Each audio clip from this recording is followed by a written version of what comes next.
We want to see how we can limit what's in the quick filter. Let's say we have a dashboard like this. We've got the large dollar items by sales. We got product name, and we have a map of where the big sales are. We want to be able to have a drop down that says, oh, you know what? I just want to look at accessories or just copiers or machines or whatever. When you pull it down, it shows everything. You don't want them to be able to look at envelopes. You don't even want them to know that it's there. We want to limit this. And you could come in here and say only relevant values, but that doesn't apply because all the values are relevant. So here's the way we do that. We have subcategories. What we're going to do is create another field. We're going to duplicate this, and then we're going to edit.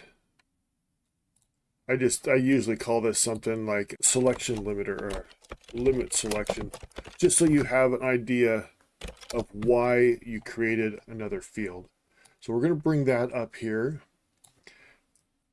And now we're going to pick, what was it, accessories, appliances, binders, and it's surprising, bookcases, chairs, copiers, machines, phone, storage, and tables. All right. So nothing changed because it's essentially the same filter. Now what we do is we come over, and we'll even show this. So select a filter, and now if we come up here and select only relevant, only the big ticket items show up. Let's go back to our dashboard.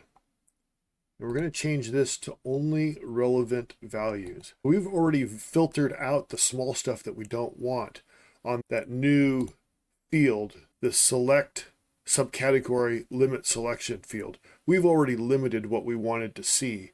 And so now when we filter on subcategory, there's only so many options. So now when you come in here, you can click appliances, apply, and have the information limited to just appliances.